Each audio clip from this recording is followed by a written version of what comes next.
I am glad to welcome you to the GB Cars Problems channel. Today, we are diving into the Vauxhall Crossland, the first-generation model that has been rolling off production lines since 2017 and continues to this day.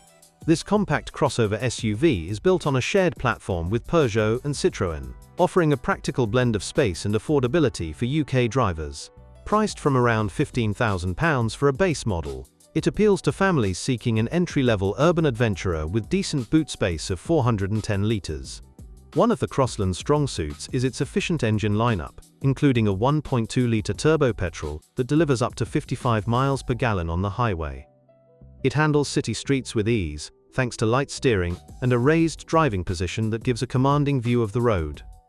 However, like many modern Vauxhalls, it shines in comfort rather than outright performance, making it a reliable daily driver for commutes under 50 kilometers. On the flip side, build quality can feel a bit plasticky in the cabin, which might disappoint those expecting premium touches at this price point. The seats are supportive for long drives, but some owners report creaks from the dashboard over bumpy British B-roads.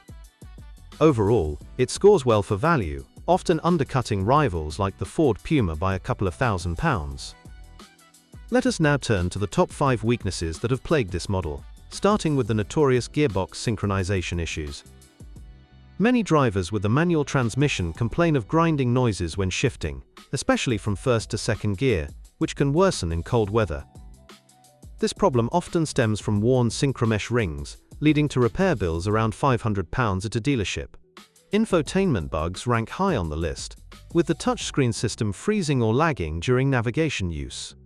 Owners frequently mention software glitches that cause the Apple CarPlay or Android Auto to disconnect randomly, disrupting hands-free calls on the motorway. Updating the firmware at a Vauxhall service center can help, but it is not always a permanent fix, costing up to £100. Another common gripe is the suspension setup, which feels too soft for spirited driving on twisty country lanes. The Crossland can bottom out over potholes, leading to premature wear on shock absorbers that might need replacement after 30,000 kilometers.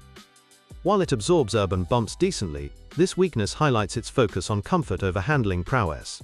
Electrical gremlins make the top 5, with reports of faulty sensors triggering dashboard warning lights for no apparent reason.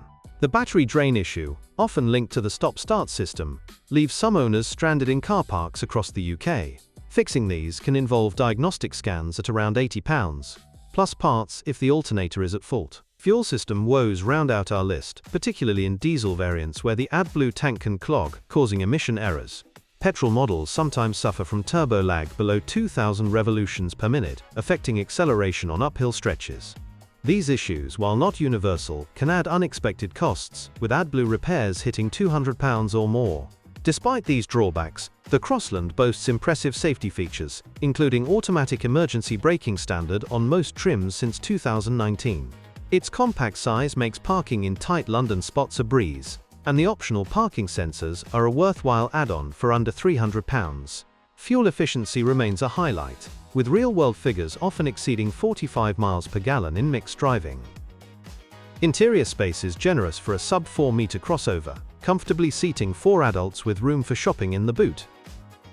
The infotainment, when it works, integrates well with smartphones, providing seamless access to apps like Spotify for those long M1 journeys. Vauxhall's warranty of 3 years or 60,000 kilometers offers some peace of mind against early faults. However, rust can appear on the underbody if not regularly washed, especially in salty winter conditions common in Scotland. The brakes, while effective, sometimes feel spongy, requiring firmer pedal pressure than expected.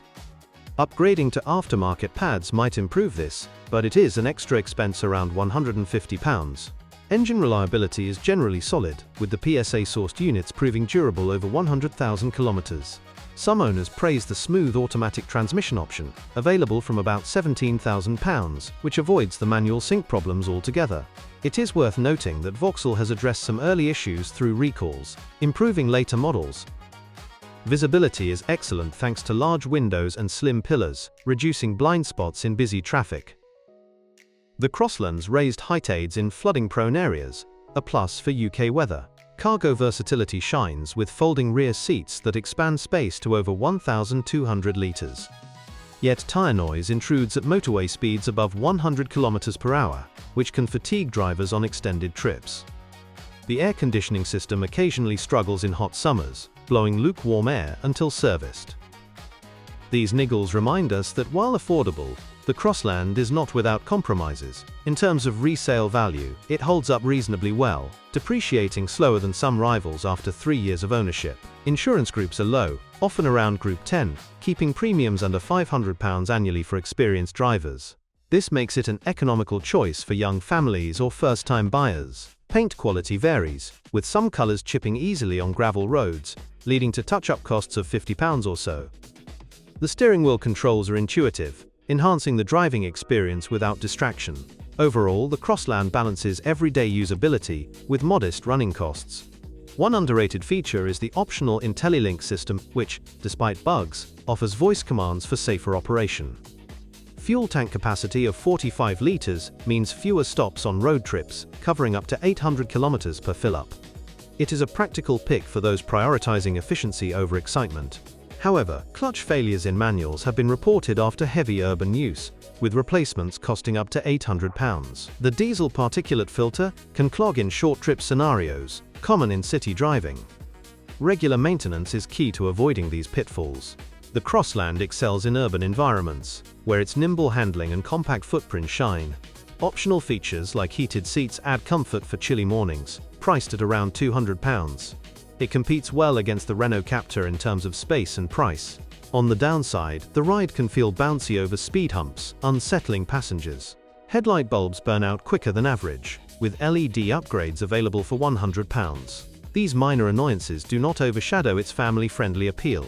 Vauxhall's dealer network across the UK ensures easy servicing, with oil changes around £80 every 12,000 kilometers. The car's Euro NCAP 5-star rating bolsters its safety credentials. It is a solid all-rounder for budget-conscious buyers. In conclusion, the Vauxhall Crossland suits urban families or solo commuters who value practicality and low running costs over high-performance thrills. It is ideal for those clocking under 15,000 kilometers annually, perhaps in city settings like Manchester or Birmingham, where its efficiency and space shine despite the noted weaknesses. If you are after an affordable crossover without frills, this could be a smart buy, but consider extended warranties for peace of mind.